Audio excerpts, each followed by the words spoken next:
Kemarin dulu di Putrajaya berselawat ke apa, ada satu orang ustaz bercakap, tuan-tuan jauhilah orang yang mengatakan Tuhan di langit, Tuhan jauhilah orang kabilah geng yang mengatakan Tuhan ada tangan, tuan-tuan jauhilah orang-orang yang mengatakan Tuhan ada tempat, tuan-tuan jauhilah yang mengatakan orang yang mengatakan Tuhan ada mata. Tuan-tuan, dia kata Allah wujud tak bertempat. Tu dia ada bersahut. Dia ulang 3 kali, Allah ada tanpa tempat. Atas muka bumi kita boleh bangga dengan followers yang akan menjahanamkan kita.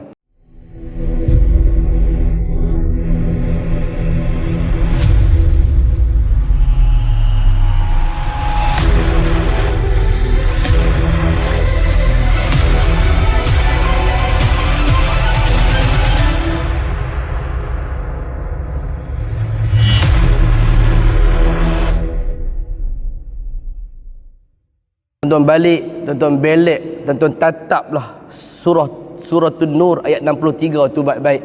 Tuan-tuan renung dalam-dalam. Tuan-tuan rasailah suatu perkara ancaman daripada Allah Subhanahu wa taala. Itulah yang dicatatkan oleh Al-Imam Asy-Syatibi dalam kitabnya Al-I'tisam untuk memberikan kepada sidang pembaca kitabnya untuk berhati-hati untuk menyalahi perintah sang Rasul, kerana ada ancaman di sana oleh Al-Quran bahawa orang yang menyalahi perintah Rasul itu akan mendapat fitnah dan dijauh dan ditimpa baginya suatu azab yang sangat pedih. Dan saya akan kongsikan dengan tuan-tuan satu lagi perkara. Tadi ingat nak simpan minggu depan, tapi tak payahlah, ilmu ni waktu ni terlintas, waktu ni kita hantar pergi kan. Minggu depan kot terlupa, nanti mati tak dan nak cerita, tak dan nak memberikan ancaman kepada tuan-tuan untuk tuan-tuan rasa gerun nak sapu muka lepas semayang tu. Tuan-tuan akan rasa ketak tangan nak angkat ni, nak angkat tepuk daripada kepala turun, tuan-tuan akan ketak tangan nak angkat tu. Sebab ada satu lagi ancaman. Balik buka belek surah Ibrahim ayat 44, Allah menyatakan a'udzubillahi minasyaitonirrajim wa anzirin nasa yawma ya'tihimul azab fayaqulul ladzina zalamu rabbana akhirna ila ajalin qaribin nujib da'wataka wa nattabi'ar rusul awalam takunu aqsamtum min qablu ma lakum min zawal. Kata Allah Subhanahu wa taala Ibrahim ayat 44, ingat, dengar baik-baik tuan-tuan, buka hati, lemparkan segala bentuk kekusutan, dengki, dendam, kesumat dan sebagainya. Ambil ini langsung dengan dengar saya cakap, dengar ini langsung macam duk dengar perintah daripada Allah. Allah mengatakan, berikanlah amaran wahai Muhammad kepada manusia yang ingkar itu, jangan mereka lupa akan hari kiamat yang ada padanya golongan manusia yang akan diazab oleh Allah Subhanahu wa taala. Nabi kata dekat Nabi kita, Allah kata dekat Nabi kita Muhammad, wahai Muhammad, bagi tahu kepada manusia, ingat, jangan lupa besok ada hari akhirat. Di akhirat kelak bukan semua bahagia. Di akhirat kelak pasti akan ada yang diazab oleh Allah. Kerana pada saat itu orang-orang yang berlaku zalim akan merayu dan berkata kepada Allah Subhanahu wa taala, wahai Tuhan kami, kembalikanlah kami ke atas dunia dan berikanlah tempoh kepada kami hingga kami tempoh kepada kami satu bentuk masa yang singkat supaya kami dapat menyahut seruanmu ya Allah, untuk kami mengesakanmu dan mentaatimu, untuk kami menuruti agama yang disampaikan oleh Rasul kami. Berat tuan. Di akhirat besok kita yang nak diazab di atas satu perkara yang kita rasa remeh, takkan nak masuk neraka kerana a'udzubillah sebelum solat. Jangan main-main tuan-tuan, ini agama tuan-tuan.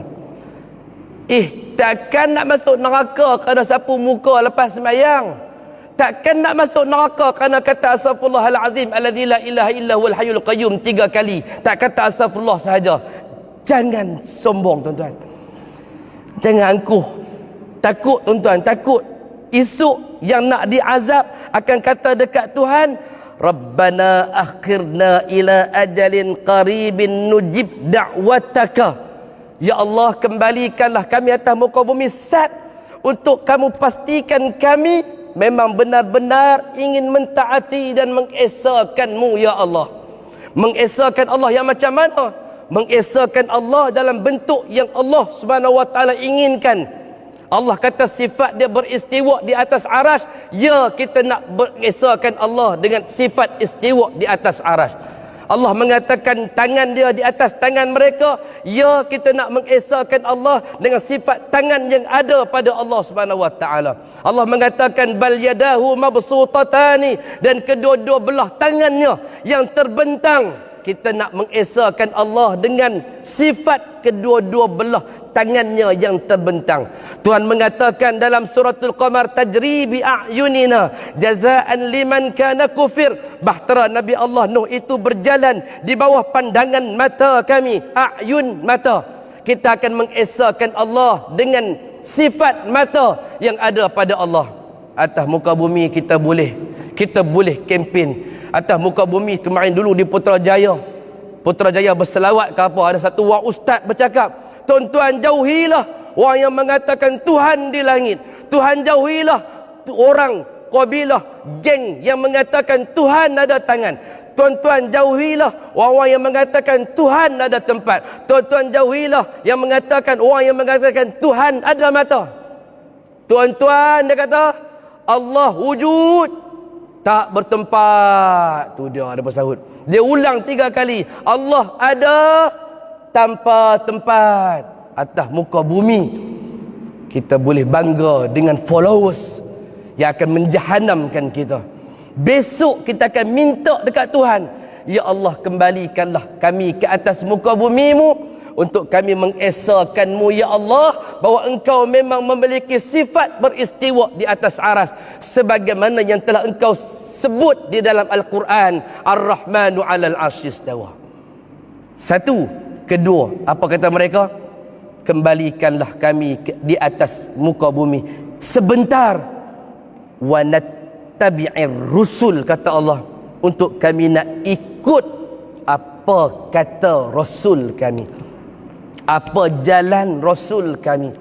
Rasul kami suruh buat macam tu, setakat tu saja kami nak buat.